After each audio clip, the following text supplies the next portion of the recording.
So I'd like to welcome you all to Gettysburg National Military Park. My name is Philip Brown. I'm a park ranger here. We're going to spend about an hour and 45 minutes to 2 hours exploring the fields of Pickett's Charge. So with that in mind, I want everybody to go ahead and take a look across the ground that we're going to be covering, this open ground between here and there. You can obviously spot some of the physical obstacles that we're going to be going through, some of the tall grass, some of the fence lines. There's no shade out there. It's going to be a bit of a challenging walk, but altogether it should be pretty fun. You should also know that there are two things to look out for in the tall grass. First of all, of course, we have a pretty large tick problem here in the park. Definitely give yourself a look over when we're done with the walk.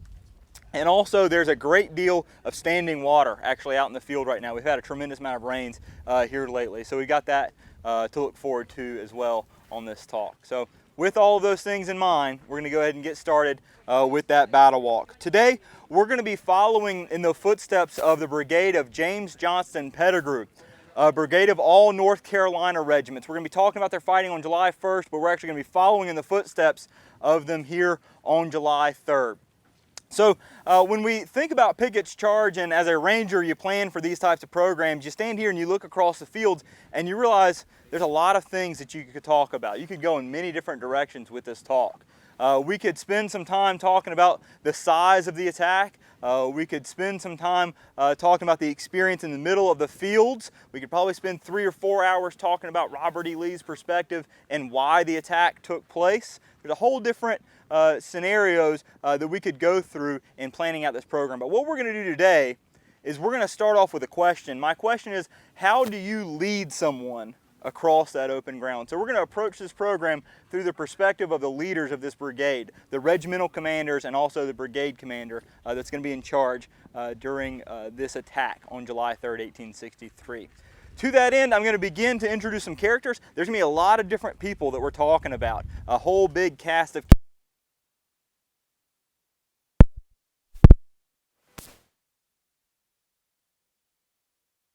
tidbits about each person. I think you're going to get a good idea of what's going on here. So to start off, let's begin with the commander of this brigade. Of course, that would be James Johnston Pettigrew. This is his image right here.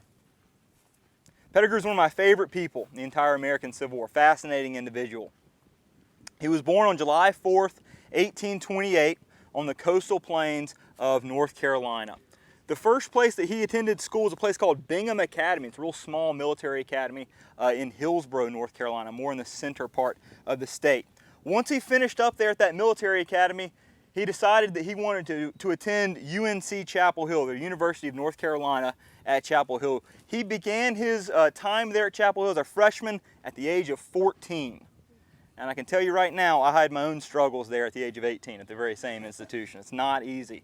So he's going to go there at the age of 14. He's going to spend 4 years there. And at the young age of 18, he will graduate first in his class from the university. But he's not done learning there. He was apparently obsessed with education, because after he graduated there from Chapel Hill, he began to study abroad independently. He went to Europe and went a long tour of the European continent, learning about the different countries, and he studied a lot independently about military tactics. By the time he came back here to America, he would settle in Charleston, South Carolina. He was fluent in 6 languages when he returned from his European tour. 2 of those languages being Arabic and Hebrew, both he's mastered. When the Civil War began, or when the Civil War beginnings began in 1860 leading into 1861, he found himself to be an ardent secessionist. He was very in favor of the South separating from the North and forming its own independent country. And so when the state of South Carolina seceded, he's living there in Charleston at the time of the secession, he will decide to join a local militia company there in Charleston. This militia company would be present at the firing of Fort Sumter, the very beginning of the American Civil War. But if you've studied anything about that Fort Sumter era of the American Civil War, you know that many of those South Carolina units disbanded shortly after Sumter fell. A lot of them went home and would remain there for the rest of the war. Pettigrew was not up for that. He wanted to remain in the military. He wanted to remain an active part of the Confederacy. And so this gentleman, who has been graduated from a military academy, University of North Carolina, Chapel Hill, studied abroad in Europe, fluent in 6 languages, will decide on his own to enlist as a private in Hampton's Legion. Imagine a private, these gentlemen to his left and right standing in ranks. Some of them might not have been known how to write English, and he knows how to speak 6 different languages. He probably stuck out like a sore thumb among the ranks of that regiment. So eventually, he's going to be discovered as being this very intelligent individual in the ranks of a small infantry unit, and so he will be taken out of that unit and made a colonel of a full regiment. So he's going to jump from being a private in ranks to a colonel very, very quickly. He's going to be put in charge of a North Carolina unit. He has a lot of success as an officer in the Confederate Army, and so he's going to rise very quickly from colonel to the rank of brigadier general in charge of a brigade. Brigades here at Gettysburg number about 4 or 5 regiments. So he's going to elevate up from that regimental command up to brigade command. The brigade he's going to be commanding in the spring of 1862 is going to be hotly engaged at the Battle of Seven Pines. And there at Seven Pines, Pettigrew found himself out in front of the brigade trying to find out what was in a wood line just in front of his own men when a Federal line opens fire on him, and he is wounded egregiously. The wound was to his neck. The bullet apparently cut his actual windpipe completely. There were some of his men that saw him there wounded on the field, and they figured that he would probably die from those wounds. Just as they see him there on the ground, his unit is pushed back, and they're forced to abandon James Johnston Pettigrew on the field of battle. This would very much worry one of his close friends. As a brigade commander, he has a staff officer who's helping him out. That staff officer is Lewis Young. Lewis Young is a very good friend of Pettigrew's. They actually met before the war there in Charleston. And after Pettigrew has been wounded, Young believes that he has been actually killed in action. He believes so much so that he went ahead and wrote a letter home to Pettigrew's family informing them of his death. Pettigrew, of course, has actually survived the wound. In that letter, he will write about how much of a good friend Pettigrew was to him, and it's like losing a family member, having him die in combat. He's even going to write poorly about the replacement who sent for Pettigrew to take over the brigade, saying that he didn't hold a candle to the personality and education that Pettigrew had.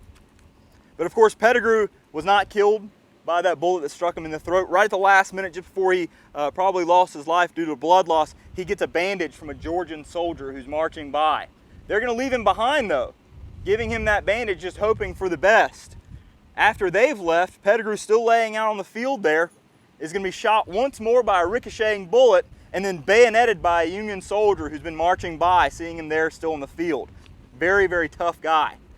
He survives all of those wounds, though. Eventually is going to be captured by the Union Army. He's going to spend a short time in a hospital before being returned to the Confederate Army. And of course, they're going to be very happy to be reunited back together. Young is probably going to feel bad about writing that letter home to his family, informing that he's been killed. Probably pretty traumatic for the Pettigrew household. After he returns from that wound in the spring of 1862, Pettigrew will be given command of a new brigade.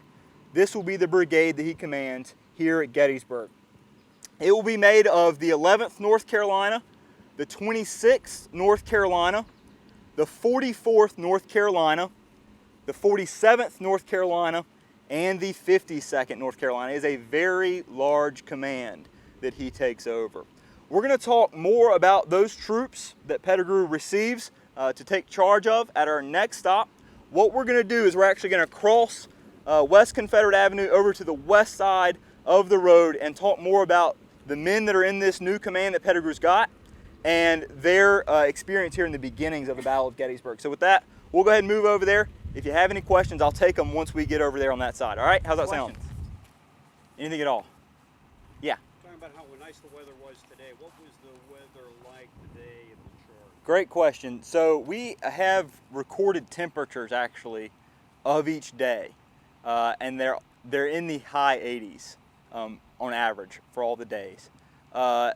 And it's described by soldiers as being a very humid time. Okay? So think about that. Some of these soldiers are from the Midwest. Some of these soldiers are from New York. But there are soldiers who describe it as very humid and hot from Louisiana. So it must have been pretty sultry in terms of the humidity. That's what I tell people. It was a lot worse than this, would be my guess, based off of the accounts that I've read. Yeah. Good question, though.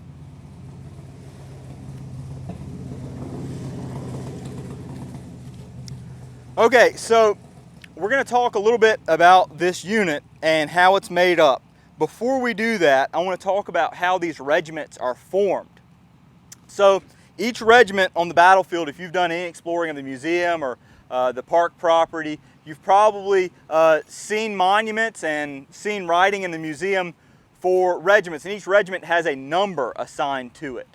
So how they're given their number, it has to do with the chronology of how the units are recruited. So the first 1,000 men that reported for duty in Raleigh, North Carolina would become the 1st North Carolina Infantry. The second 1,000 would become the 2nd, and the third 1,000 would become the 3rd.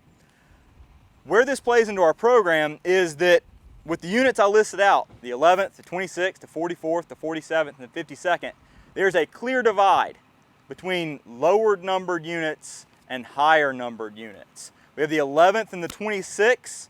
They were recruited in early 1862, just as the war entered its 2nd year. The 47th, the 44th, and the 52nd are a higher numbered unit for the state of North Carolina. They were recruited later on in 1862, meaning they're newer to the Army, they're newer to Army life, and also there is a higher concentration of draftees or conscripts in those higher numbered units, because you obviously have more people who were reluctant to join the military, having enlisted later on in 1862. So keep that in mind as we're talking about these troops. So once again, I said earlier in the program, we're going to be following the leaders of these regiments and talking about their experiences. Moreover, we're talking about how leadership also changes in these units, how a battle can change the situation within these groups of soldiers. So what we're going to do is I'm going to go through each of these units, starting with the lowest number and working our way up and talking about how they are led here to Gettysburg. Now, we're going to say goodbye to one of those regiments. I listed the 11th, 26th, 44th, 47th, 52nd. The 44th is actually going to be left behind in Virginia when the Gettysburg campaign gets underway. So this whole brigade had been spending most of the war in North Carolina and Virginia. They're not engaged in any of the major battles leading up here to Gettysburg. They're eventually transferred to Robert E. Lee's army just after Chancellorsville in late May of 1863. And when they do that, they're going to assign the 44th North Carolina to stay behind in Virginia, and they're going to be involved with guarding train or rail lines down in the state of Virginia. So these 4 regiments are going to be the ones we're going to be dealing with. So to begin with, we have the 11th North Carolina. The interesting thing about the 11th North Carolina, they're an earlier formed regiment, formed in the early spring of 1862.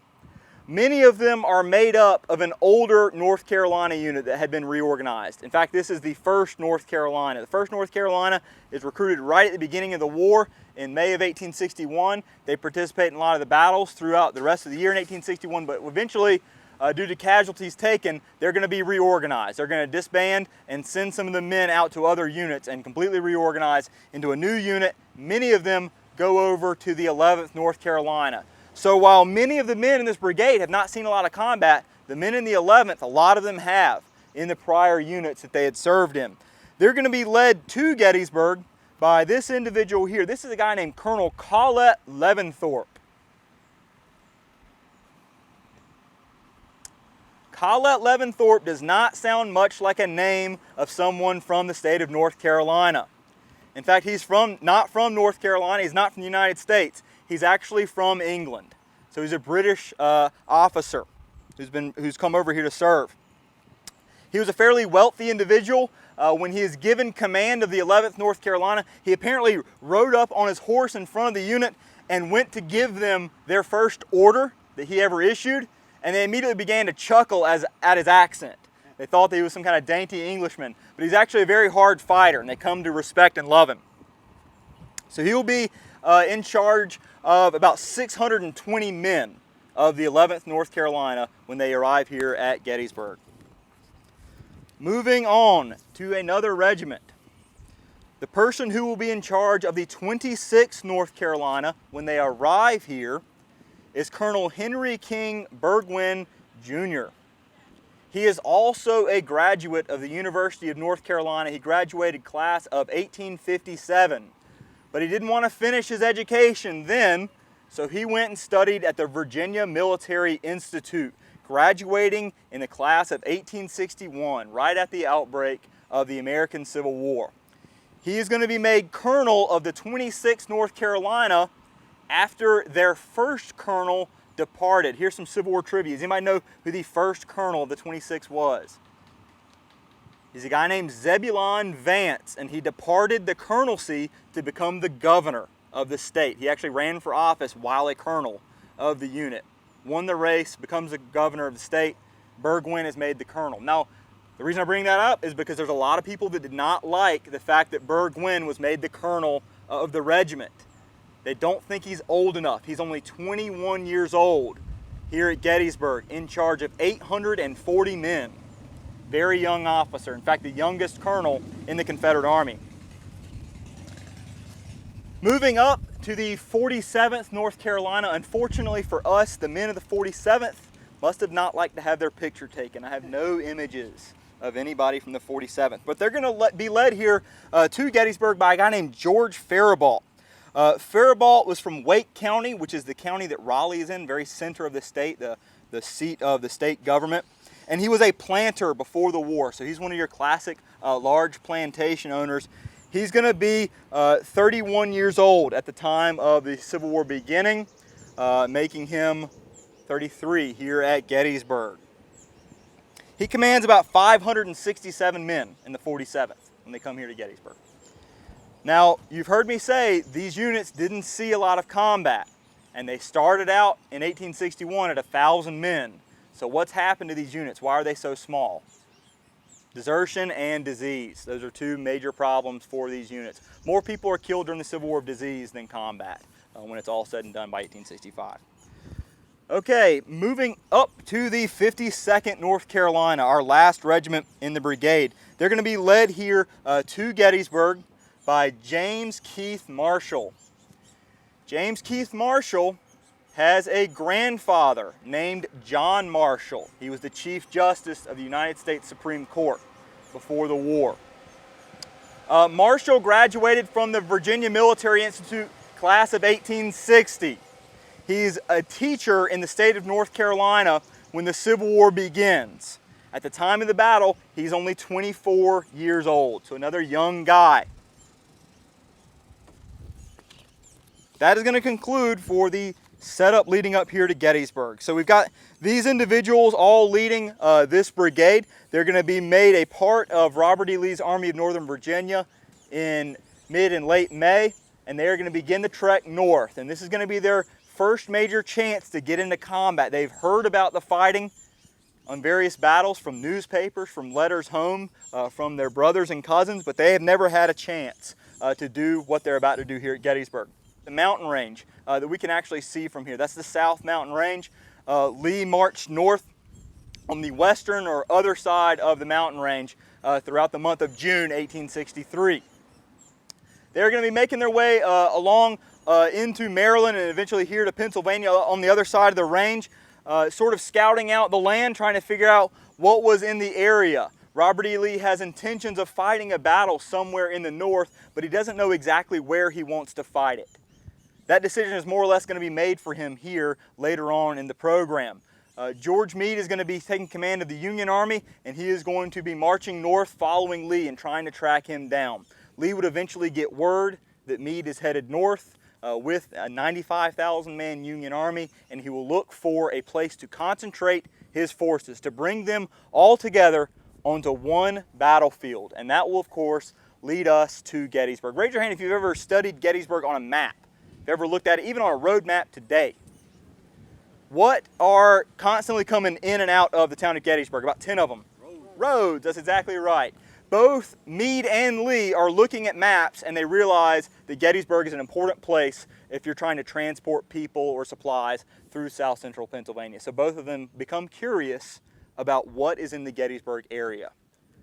On the night of June 30th, 1863, Lee is going to order that some Confederate soldiers march to Gettysburg to find out what is in the town of Gettysburg. At the same time, we've got Union cavalry that are arriving in the area. The cavalry has been sent here to more or less defend the road network and to basically act as the eyes and ears for the Union Army. The Confederates that will be marching here will have specific orders not to start a battle, to simply find out what is here. Whose job is this normally? Cavalry, that's exactly right. Where's Lee's cavalry?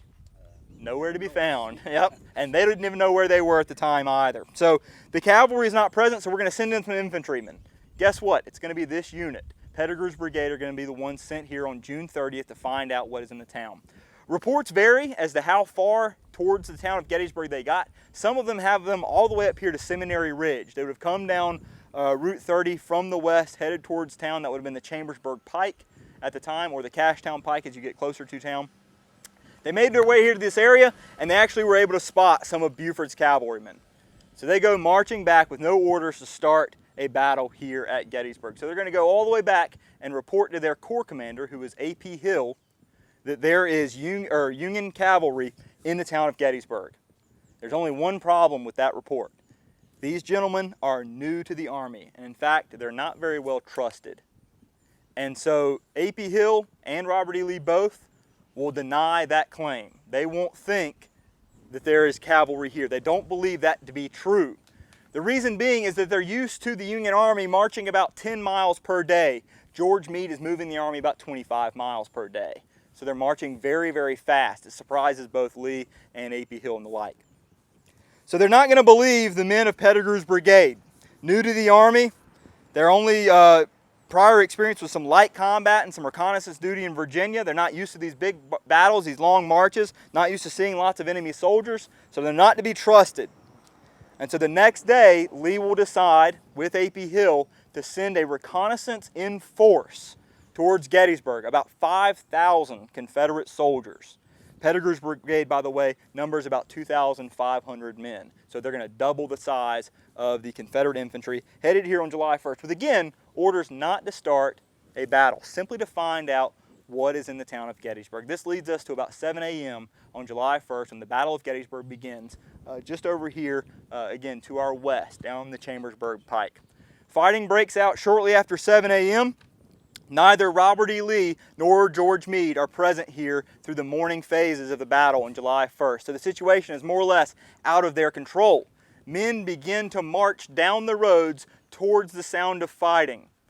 Officers are going to begin to ask for help on both sides, and eventually more and more troops are fed into the fight on July 1st, and sure enough, a full-scale major battle erupts here by late morning on July 1st, 1863. By midday on July 1st, there's going to be a lull in the fighting. Pettigrew's brigade actually hasn't been engaged yet. They've been in the rear of the Confederate marching columns. And so as that lull begins to develop, Robert E. Lee arrives on the battlefield to try to figure out what has happened here in his absence. And he receives reports that we've got Confederate soldiers coming in from the west and also down from the north. Meanwhile, the Union troops are caught off guard. So Lee will change the way he thinks about Gettysburg. He's no longer going to say, we don't need to fight a battle here quite yet. He's going to decide that attack, attack, attack is going to be his method on July 1st. So he's going to feed Confederate units from the north and also from the west to try to slam the Union line from two different directions. And this will, of course, bring us to the fighting for Pettigrew's brigade and their leaders. What's going to happen is James Johnson Pettigrew is going to be ordered to clear the Herbst Woods area as well as the rest of McPherson's Ridge, which is just over here behind us, maybe a half mile from where we are right now. The brigade is going to see varying experience as they go into combat. What's going to happen is the men of the 11th and the 26th are going to go straight into that area that we call Herbst Woods. Some people call it McPherson's Woods. And they're going to slam directly into the Iron Brigade, a famous unit in the Union Army. Fighting is going to be extremely fierce and extremely costly in both of these units. Meanwhile, off to their right will come the 47th and the 52nd North Carolina. They're going to be engaged, but not as hot as the men of the 11th and the 26th. And their fate for the rest of the day is going to be dramatically different because of the nature of that fighting. So let's talk about the aftermath. We're going to talk about the fighting, but in the aftermath, the 11th has been hit very, very hard. Collette Levin Thorpe tried to swing his 620 men into combat. Shortly after he entered the battle, he's going to be wounded in the left arm. It's going to completely shatter the main bone in his upper left arm. He will be taken out of action and he will eventually lose the arm. So what should happen is command of the regiment should fall to a lieutenant colonel. We got colonel, lieutenant colonel, major, and then your company officers below that. The lieutenant colonel was actually already out of action before they got here to Gettysburg. So command should fall to the major. The major in this case is Major Egbert Ross. He's 20 years old at the time of the battle. Shortly after Mr. Levin Thorpe was wounded, Egbert Ross has a canister ball pass completely through his body. Canister ball, by the way, is a 1-inch iron spherical ball. It cut straight through his midsection and he died just shortly after that. And so command of this entire regiment is going to fall to one of the company officers, Captain Francis Byrd. He only commanded 38 men at the beginning of the battle, and he's going to be handed a regiment of over 600 men, simply because of the wounds that have been taking place above him in the chain of command. What about in the 26th North Carolina? The 21-year-old Henry King Bergwin was trying to lead his regiment up through the woods. The regiment is beginning to stall. He jumps out in front of the regiment, grabs the colors, the battle flag of the 26th North Carolina, gets out in front and begins to move towards the enemy. He's looking back and trying to direct the men into combat when a Federal bullet passes through both lungs, right through the midsection, drops him to the ground. He will eventually die of his wounds just a few hours after the battle has concluded on July 1st. Therefore, command should fall to a lieutenant colonel. In this case, the lieutenant colonel of the regiment, John R. Lane. Lane was a farmer from central North Carolina when the war began. He started out as a private, went all the way through the ranks to lieutenant colonel. He's going to do basically the same thing that Bergwin does. He's going to snatch the battle flag of the 26th in hand, knowing that that was a target for the Union soldiers just in their front. He's going to look back to lead the regiment forward, and a bullet will enter his jawline and blow out the front of his mouth. The men said that he fell limber as a rag, totally limp on the ground. They're going to think that surely that wound had killed him, but believe it or not, Lane is going to survive that wound. Of course, not able to speak as much as he probably did before. But he's going to survive the wound. He won't fight again at Gettysburg, though. He's taken completely out of action. So, command of the 26th North Carolina will fall to John Thomas Jones, a major in the unit. He's 22 years old here at Gettysburg. The fighting in the 26th North Carolina has become historic, if not legendary, here at Gettysburg. They brought 840 men into combat. They are going to only be able to muster about 230 by the end of the day on July 1st. That's before Pickett's charge even takes place. One of their companies, Company F, had 91 men in the ranks. By nightfall, there was only one person left in that company. Brutal, brutal fighting between those two units and the Iron Brigade. Eventually, they do clear out Herbst Woods, but of course it's cost them tremendously. The Iron Brigade would fall back to Seminary Ridge before being pushed again by another unit that comes up to relieve this brigade. So I was talking earlier that these other two units, the 47th and the 52nd, aren't very heavily engaged on July 1st. Nevertheless, the command structure of at least one of those units is going to be tremendously affected. This happens because of things that take place above the brigade. So Pettigrew's brigade is a part of a division commanded by a guy named Henry Heath. Henry Heath is trying to get the brigades into action on the afternoon of July 1st when a bullet strikes him in the forehead. But he's wearing a hat that is relatively new to him, a hat that he apparently picked up somewhere on the Gettysburg campaign on the way up here. The hat doesn't quite fit him, and so he has stuffed newspaper into the sweatband of the hat to tighten it up a little bit. Apparently the bullet struck the newspaper. It was stiff enough to ricochet the bullet all the way around his neck, or around the rest of his head. My understanding is that there was probably a ricochet bullet, a full power bullet probably punched through it. But nevertheless, it does ricochet all the way around the sweatband. It more or less scalped him in passing around his head. It knocked him totally unconscious, and he supposedly didn't quite know where he was for several days. In the movie Gettysburg, for all of you guys at home here, movie Gettysburg, you're going to see him ride up to Robert E. Lee with a bandage around his head and try to give out orders. No, he was completely out of action. What that means, though, is that he's got to have a replacement. Somebody's got to replace Henry Heath. This is called a vacuum in command. When you lose your commander, you've got to have people move up. That's what's happened in each and every one of those regiments. And so, the senior-most brigade commander will be elevated up to take charge of that division. And the senior-most brigade commander happens to be James Johnston Pettigrew. So he will depart the brigade on the end of the day on July 1st to move up and command several other brigades. This will, of course, create an absence in the brigade commander position. And so the senior-most surviving colonel will be made brigade commander. That is 24-year-old James K. Marshall, going to take charge of a brigade. This will, of course, create a vacancy in the 52nd North Carolina. And so a guy named Marcus Parks, a lieutenant colonel in the 52nd, will take charge of that regiment for the remainder of the battle. So this brigade, what was a very large brigade, 2,500 men, is going to be wrecked by casualties on July 1st. Knowing exactly how many men in the brigade have been killed, wounded, and captured is difficult to tell, because these units take a roll call on June 30th before the battle, and in many cases they don't take a roll call until after the battle is over. So if a unit is engaged for multiple days during a battle, it's difficult to tell what wounds were on July 1st and what were on July 3rd. We have anecdotes of some of the units, like the 26th, that says they had about 230 men left by the end of the day. But just keep in mind, it's a fully wrecked brigade by the end of the day on July 1st. Any questions about that July 1 experience before we move on? How did these get selected to begin with, like the 27th?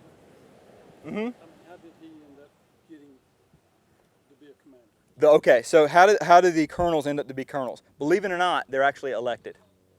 In the volunteer units, they would run campaigns, like political campaigns, and they would have elections to do that. But then once the fighting gets underway, it works off the rank structure of those elections. So if the colonel gets wounded, the lieutenant colonel steps up. Lieutenant colonel's wounded, major steps up. Yeah. Very good question. Okay, what we're going to do is we're going to go back actually to where we started, a little bit closer to the field of Pickett's charge, into some shade though. We're staying in the shade. So we'll pick up with July 2nd. So we've concluded July 1st. We talked about how wrecked some of these regiments are, how command structure has shifted around. On the 2nd of July, this brigade will not be engaged at all. What they're going to be doing is many of them are going to be on burial details for the soldiers that they've actually lost, some of their very own friends. A lot of those burials for this brigade takes place back on the Harmon Farm on the other side of Willoughby Run, if you were to keep going past McPherson's Ridge a little ways. So they're going to be on burial details. They're going to be resupplying their men with ammunition, trying to get some food and water to them, and also trying to refill the ranks, going around the battlefield, trying to find people who were maybe just slightly wounded to try to press them back into service and build the unit back into a more formidable force.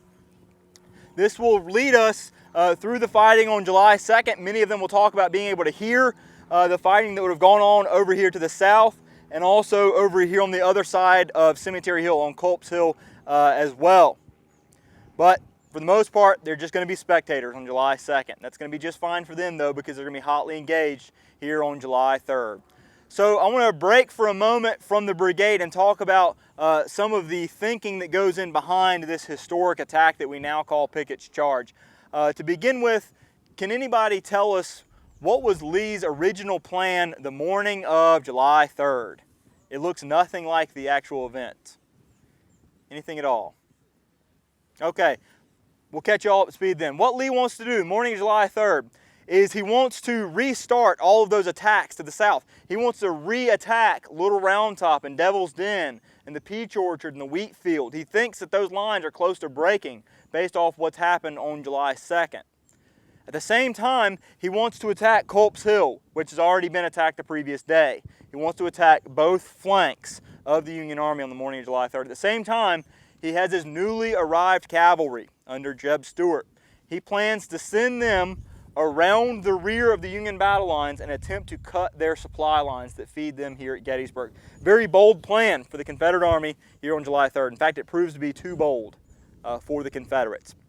Lee is back at his headquarters over here on the other side of Seminary Ridge. He's waiting and waiting and waiting on the morning of July 3rd, expecting to hear fighting to the south as James Longstreet starts that attack once again from the previous day, but it never gets underway. What's actually taking place down there is the same thing that happens to this unit here on July 1st. There have been so many leaders taken out of action that the orders get confused in trying to pass them down the chain of command, and so the attacks never get underway. However, the attacks on Culp's Hill do get underway. They get underway right at sunrise. Confederates begin to attack the hill. They're immediately counterattacked by Union soldiers, and in addition to that counterattack, the Union soldiers have been entrenching all through the previous day and through the night, actually, reworking their works.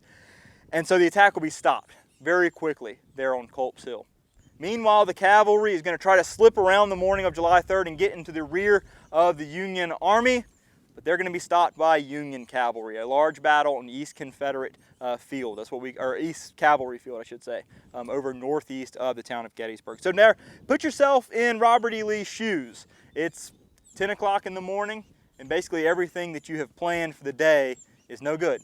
All of your plans in the trash can. So he's got to begin to rethink the battlefield. He's got to begin to reconsider his options, and eventually will arrive at a new decision. That decision, of course, is what results Pickett's charge. What he's doing is he's looking across the fields just as we are right now. He's also looking at maps and reading reports, and he believes that George Meade, commander of the Union Army, has pulled Union soldiers away from the center of the field to reinforce the southern part and to reinforce Culp's Hill as well. He thinks that there is a weak point in the Union line of battle. He believes that if they fire cannon rounds at the center of the Union line and then rush infantry across these open fields, they'll be able to break the Union Army clean in half by hitting the weak spot. And the weak spot in his mind is located around the clump of trees that we can see there in the distance. We have that tall Washington Monument looking monument over there. We go to the left, we see a little clump of trees there on the ridge line. He thinks that between there and the white farm buildings farther off to the left is a weak spot in the Union line. So that's going to be the concentration of Pickett's charge. To do that, to carry out this attack, he's going to need several things. First of all, he's going to need about 150 cannons for the bombardment. So there's going to be a gun line drawn up of all the available artillery the Confederates can throw at the attack. The gun line will begin on the right in the peach orchard. And we can actually look over here, and you might be able to see a red barn on the horizon, right over there. Just on the other side of that red barn is the peach orchard itself. So you have to imagine 150 Confederate cannons, the right of the gun line by those barns, and it's going to swing like an arc all the way around here to the outskirts of the town of Gettysburg, a very long line of cannons, all of them aiming at this center portion of the Union line on Cemetery Ridge. He's also going to draw up about 15,000 to 18,000 Confederate infantrymen to make this attack. A lot of them are going to be from a newly arrived division of infantry commanded by George Pickett. They're going to be positioned before the bombardment gets underway over here on the other side of this thin wood line. We can actually see through the wood line in some places. So you're going to have about 5,000 infantrymen under George Pickett's division on the other side of those trees.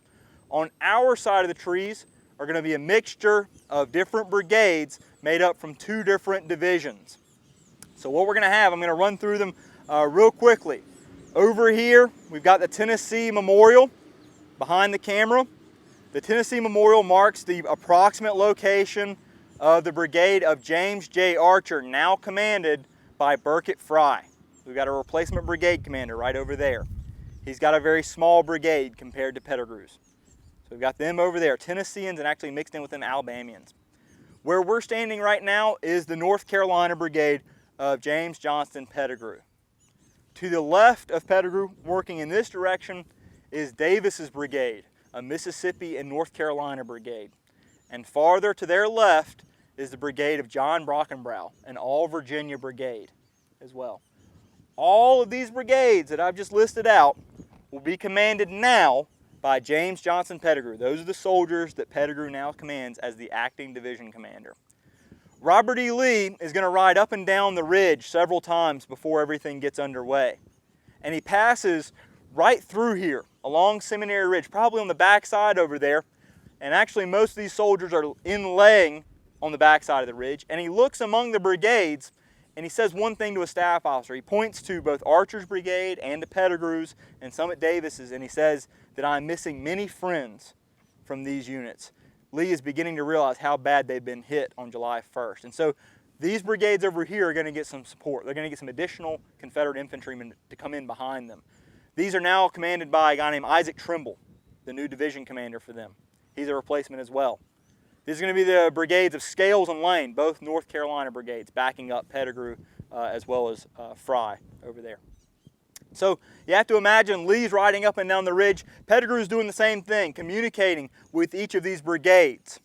He's going to go over to the men of Archer's brigade and he's going to speak specifically to Burkett Fry, the new brigade commander, and he's going to tell them that they're going to be the center of the attack. They're going to be attacking straight forward across these fields. And shortly after they step off, then Pettigrew's brigade will follow in very, very quickly behind them in an attempt to attach the right of their brigade to their left. And the attack would then roll off the ridge all the way up. So we would go from here to talk to James K. Marshall, giving him instructions to follow off of Archer's cue. He's going to say the same thing to Davis to follow James K. Marshall with this brigade now. Same thing with Brockenbrough. Everybody's got to follow off of somebody. So the guiding force of the attack is going to be the Tennesseans and Alabamians just to our right. Once again, I want to reiterate, most of these troops are laying down on the backside of the ridge, about 150 yards from where we are right now. And when the bombardment gets underway, they're actually going to get closer to the cannons. Why do you think they would do that? They're going to be using terrain. What do you think? What's going to be coming at the Confederate guns? Return fire. Union artillery is going to be firing back at the cannons. Well, you would think, well, I don't want to be anywhere near the cannons. But in fact, being closer to them behind that ridge gives them a little bit of protection, because if they give an overshoot, it would land right there amongst the Confederate infantry. So they're going to basically be hiding behind the ridge throughout this bombardment. The bombardment got underway sometime around 1 p.m. in the afternoon. There is a signal gun fired from the Peach Orchard, and then immediately after that signal gun is fired, all 150 Confederate cannons opened at once. It was an absolutely tremendous bombardment. The plan for the bombardment is that with 150 cannons, it should only take about 20 minutes of shelling to break apart the Union line of battle there on Cemetery Ridge. And after 20 minutes of shelling, we're going to be able to pass over these fields as quickly as possible and pierce the center of the Union line. It does not last 20 minutes. It drags on for about an hour and a half all total. Why do you guys think that's drug on forever? Reinforcements in the night. So they got there's extra cannons up there, so there's more artillery than they thought. Yeah, that's a possibility. They're not hitting their mark, but the valley is filled with smoke. So how do you know that you're not hitting your mark? No explosions. By the return fire. Yeah, exactly. You don't know where they're going. You don't know where exactly you're hitting, but you're getting return fire, so you know that you're not hitting the Union line. And so the bombardment drags on for an hour and a half. Most of the Confederate shells are sailing harmlessly over the Union line and landing to the rear. There's a little bit of a side story that we won't go into too much detail, but the gunners here at Gettysburg, the Confederates, are using a different fuse type. It's actually an explosive shell meant to explode in midair. It's got a timed fuse. Well, the burn rate's a little bit different on the fuses that are issued just before they get to Gettysburg, and so they don't know that it's burning for a longer period of time and not exploding over top of the ridge. It keeps on going and explodes in the rear. It's a major problem for the Confederates here. So the bombardment goes on for about an hour and a half. I absolutely love the descriptions of bombardment. Some of these guys are so illustrative of what they see during the bombardment. One of the North Carolinians said that we laid in 20 steps of our batteries and the whole ground shook. The Yankees killed 5 horses right in front of me with one shot. I can't tell how many caissons they blowed up. Another soldier in the brigade said that the very ground seemed to quiver under us from the awful concussion from the many heavy guns. There's some Tennesseans that famously write about being able to watch all of the dust and the twigs and the leaves hover above the ground 6 to 8 inches every time a gun goes off. And they're basically watching the whole ground bounce as the bombardment is going on. It was an absolute tremendous experience for the men of both sides throughout the bombardment. So the shelling is going to wrap up at about 3:30. What happens is the Confederate artillerists inform the infantry commanders that if they want any support when the troops actually move forward, if they want any cover fire, they had better get underway because the artillery is running low on ammunition. So it became a do or die moment at about 3:30. Either you got to go in or you don't go in at all. And so the decision will be made that we're going to go in and cross these fields in an attempt to break the Union line of battle. It's going to take about a half hour for everyone to form up the brigades and get them underway. So sometime between 3:30 and 4 o'clock, 1863 time, they would have gotten underway. Any questions at all? I think I remember that Longstreet and Pickett had a meeting. And Yeah. Longstreet was very reluctant about really sending him in. Yeah. He just kind of nodded and Yep. he takes off.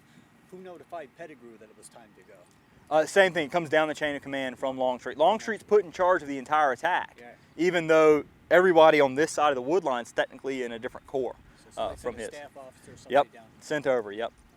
And what was their focal point? I know they were headed for the copse of trees, but Yeah, so they're going to strike in between the copse of trees and the Bryan farm. Okay. Yep, because they're instructed to go straight forward versus Pettigrew's men are going to angle in and hit over there.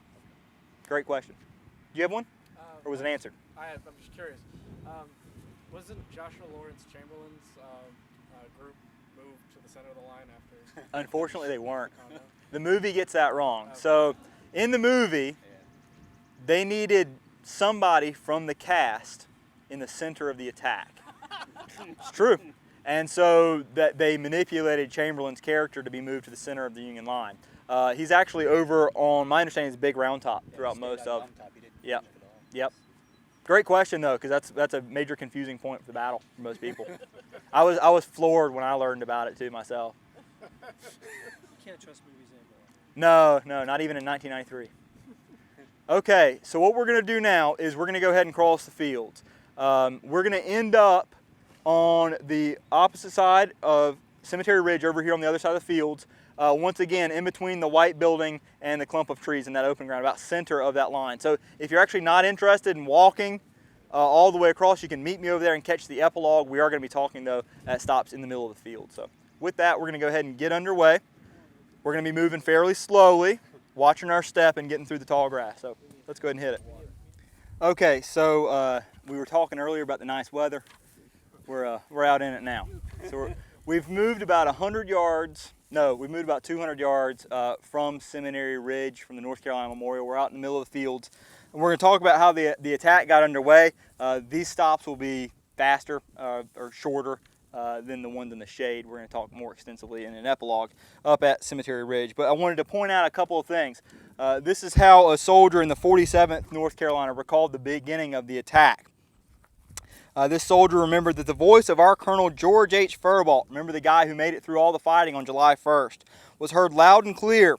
"Attention battalion," and this was repeated by the brave and beloved Lieutenant Colonel John Graves.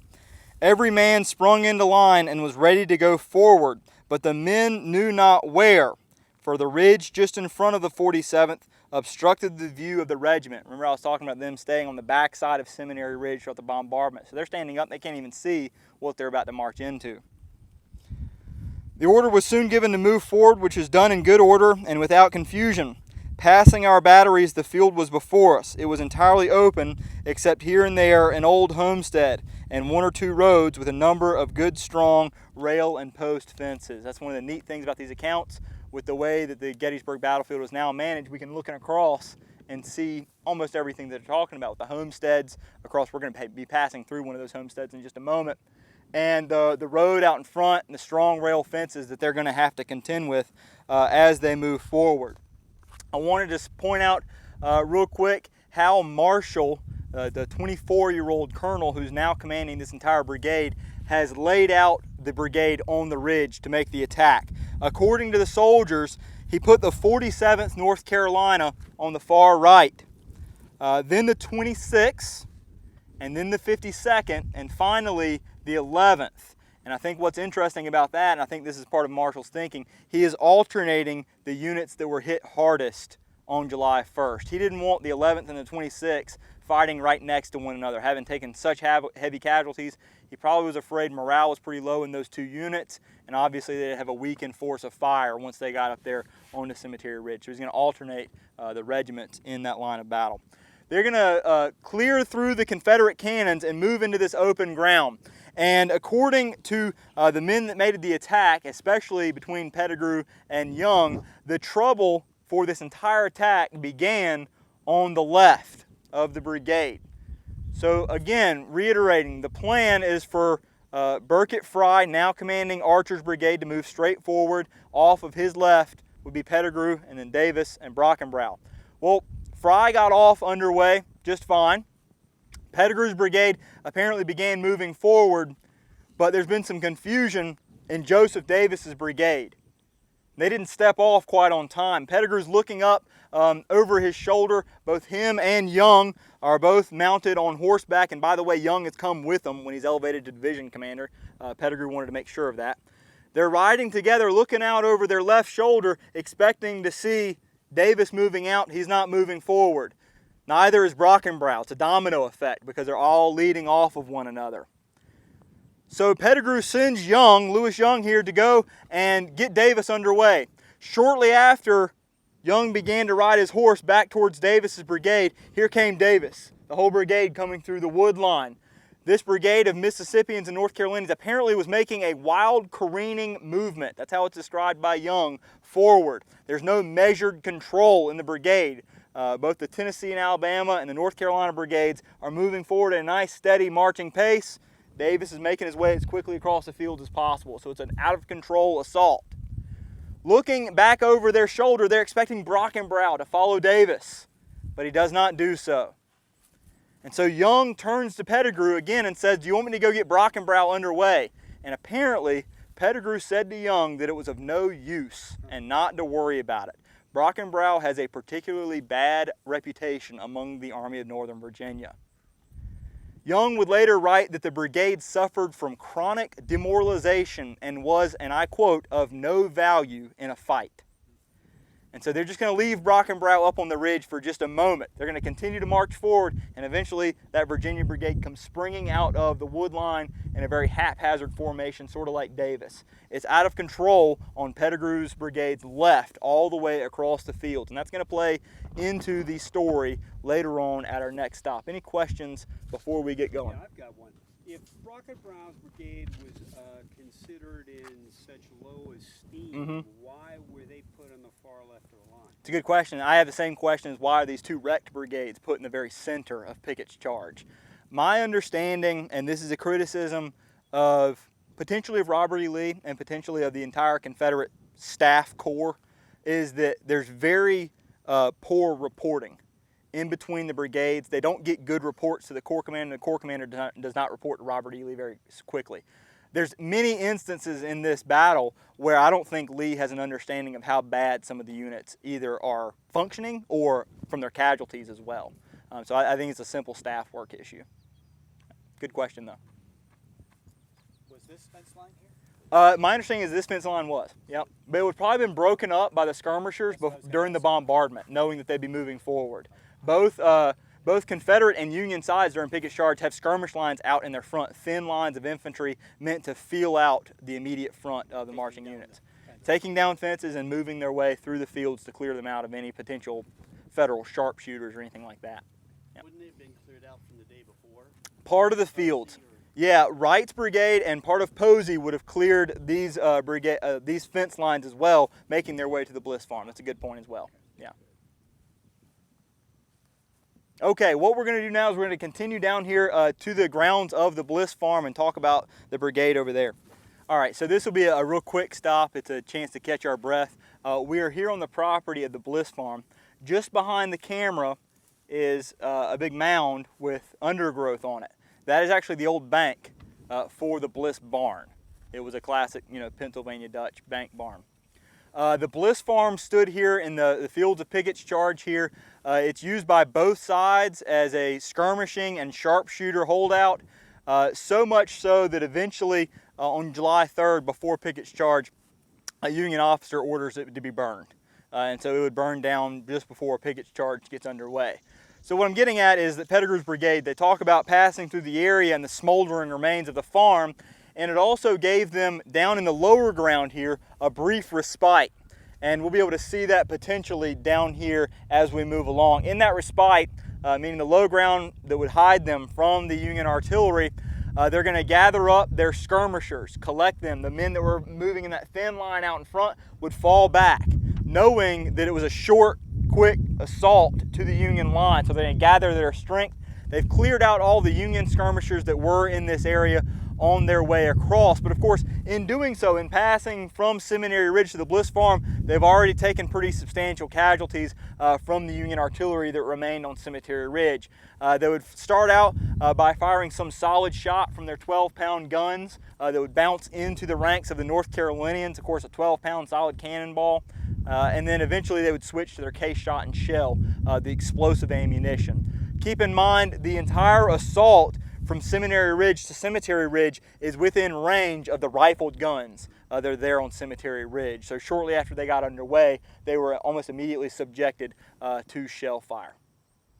Any questions in this short little area that we've been talking? What kind of artillery support were they getting?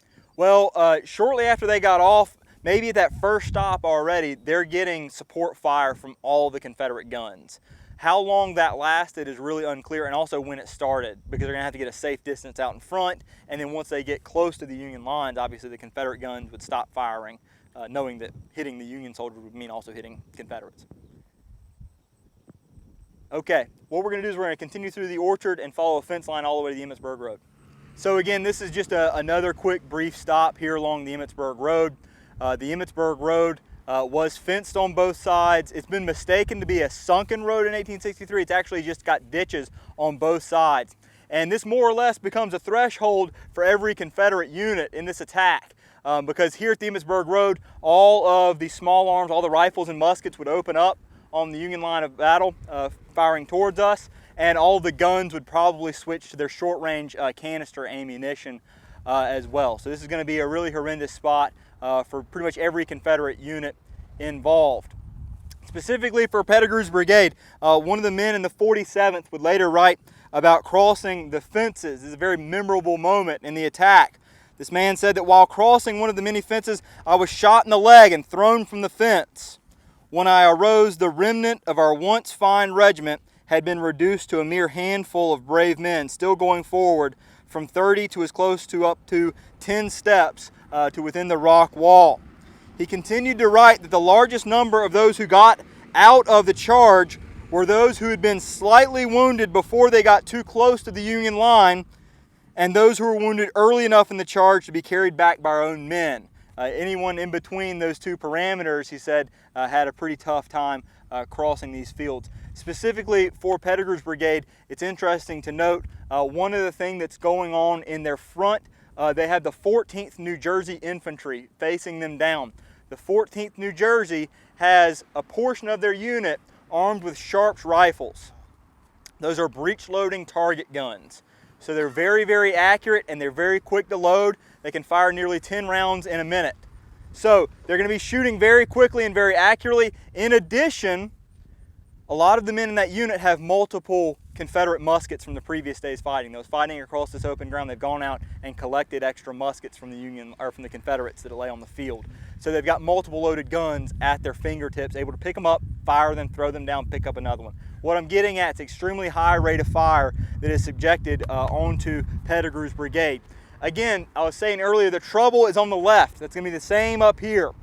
Brockenbrow's brigade on the extreme left tries to get underway. They've got this sort of haphazard formation. The brigade is actually in two different lines trying to cross the fields. It never really takes good shape. They don't make it further than the Emmitsburg Road. They're going to stop. Many of Davis's brigade are going to be shot down shortly after they were in the Emmitsburg Road and a little bit behind, or a little bit beyond, because Union troops are going to swing down off of Cemetery Hill and into the area where this restaurant are right now, able to fire a flanking fire down the Confederate lines in addition to the accurate rifle fire and the canister that's hitting them in their front. So we're going to see as we move forward, the attack is going to dissolve from the left headed towards the center. Our next stop is in the shade. What we're going to do is we're going to go ahead and cross the road. We're going to follow the open fields onto Pettigrew's side of the attack and over the wall and into some shade over there. So let's go ahead and do that. Okay, so we are fully on the other side of the fields of Pickett's charge here on Cemetery Ridge. We are standing at what's called the angle, called the angle because of the angle formed in the rock wall right here to my right. And we're just going to wrap up with a quick epilogue about what takes place here. Of course, Pickett's charge took about 45 minutes. We have been talking together now for an hour and 45. So we've been talking way longer than the actual attack even took. In crossing the fields, all total, all the Confederate units have taken about 40% casualties as a whole. They have created a small opening in the Union line right here where we're standing. The 71st and 69th Pennsylvania fell back just slightly off the wall, but overwhelming Union reinforcements would shortly after seal off this area. The men of Pettigrew's brigade have advanced primarily from the Confederate perspective off to the left of the angle and gone through this open field up to and in front of the rock wall. We know for a fact that many of them did cross the wall, but they would become casualties as they actually crossed the wall. Some of them are actually helped across by Union soldiers, taking them prisoner rather than wanting to fight them hand to hand. There's just so many Union soldiers up here on the ridge. The takeaway story is that this brigade is absolutely wrecked in the aftermath of the battle. So I'm going to go through and talk about those commanders that we started out talking about. Now, the reason I didn't necessarily follow them all the way across the fields and talk about each one at each stop was because I can't pinpoint where everything happened to everybody that we're going to talk about. In addition, it kind of gives you the effect of the rank and file soldiers. They're not going to know the fate of many of their commanders until they're on the back end of the attack back over at Seminary Ridge after the retreat. So this is what Pettigrew's brigade would have found when they got back to Seminary Ridge after the retreat. So, moving once again through the regiments, the 11th North Carolina during Pickett's charge commanded by Captain Francis Byrd, a man who only commanded 38 men on the morning of July 1st, is going to take over the whole regiment. He's going to make it all the way to the wall, and up here in this area, he will seize the flag of the 11th North Carolina. He is watching a lot of other Confederate regimental banners being taken, captured by the Union soldiers. So he's going to snatch it out of the hands of the color bearer as he is wounded. He will then carry the flag all the way back, but he's not going to carry it on the staff. He's actually going to rip it off the pole and stuff it in his coat to keep it from being taken and also to keep himself from being a major target to the Union soldiers that remained. So he is going to eventually be promoted to lieutenant colonel of the regiment and remain in command of the regiment for some time. However, he is wounded on August 25th, 1864 at Ream Station and died the next day of those wounds. So he makes it another year and some more through the war. The 26th North Carolina, commanded during Pickett's charge by Major John Thomas Jones. Jones was slightly wounded during Pickett's charge but survived the assault. He will again, sort of like Byrd, he's going to be made the commander of the regiment and eventually will be killed at the Battle of the Wilderness before the war is over. Moving along. So, George Faribault, 47th North Carolina commander, the one who survived all the fighting on July 1st. He's going to lead the regiment across the fields here during Pickett's charge. He's going to be wounded in both the shoulder and the foot during the assault, carried off by his own men. There's actually no record of him returning to command following the wounds. It must have been too debilitating to return to the field. So, during the attack, he's replaced by a guy named John Graves. John Graves is going to be seen with about 150 men, the survivors of the 47th, charging through these open fields. In about 10 minutes' time, all of them become prisoners of war, John Graves included. He's going to be wounded, captured in leading those 150 men through the open fields. He will die in March of 1864, apparently of those wounds. So it was a long, slow, painful situation for him. So what that means is that in the retreat, the command of the 47th should fall to a major. A guy named Major Crudup stepped up to command, but just as he stepped up to command, he's going to be wounded in the breast, neck, left arm, and left hip simultaneously. It sounds like a rifle volley from one of the companies actually hit him. He's going to be taken prisoner and, of course, die of those wounds altogether. So command will fall to a captain in the 47th in the retreat back to Seminary Ridge and beyond. So what's left is the 52nd North Carolina, as well as the brigade commander, James K. Marshall. Marshall has replaced Pettigrew just before the attack got underway. And unfortunately for Marshall, he is wounded twice in the head crossing these fields. Where exactly that took place is unclear, probably on this side of the Emmitsburg Road. He'll, of course, die of those wounds here on the field of battle. So what that would mean was that a guy named Marcus Parks is going to take over command of the 52nd, except Marcus Park is wounded in both thighs and then captured. He's not going to be exchanged until March of 1865. So that would mean that the command would fall to John Q. Richardson. He's killed instantly when struck in the head by a bullet during Pickett's charge. So that means that command will eventually fall to Captain Nathaniel Foster, one of the company commanders in the 52nd.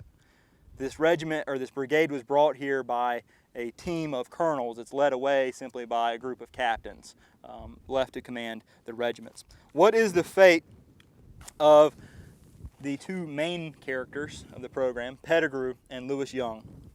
Pettigrew is going to survive Pickett's charge. He actually has a horse shot out from under him somewhere around the Emmitsburg Road. He will eventually make it back with a slight wound in the hand back to Seminary Ridge and confer with Lee on the status of the now wrecked division that he had taken into Pickett's charge. He will survive the entire Battle of Gettysburg, only to be wounded and then killed on the retreat home just as they crossed from Maryland into the state of Virginia. His good friend, Lewis Young, will survive the entire battle. Despite being a staff officer and having to ride from regiment to regiment all day on July 1st and then ride from brigade to brigade all throughout July 3rd, will survive the entire engagement. This brigade will be utterly wrecked as a result of the battle. All total, none of the regiments suffered below 50% casualties as a result of the Battle of Gettysburg. And Lewis Young, the staff officer of the brigade, would later write that the ordeal in which this unit passed through hardened them into combat veterans and prepared them for the rest of the American Civil War. And they're going to do just that. This brigade will serve throughout the entirety of the American Civil War, present at the surrender at Appomattox Courthouse in 1865. I'd like to thank you all for coming out on the trek, sticking with me through the heat and the ticks. That concludes the program. I'll be around here for a discussion. Thanks for coming out, though. Thanks a lot.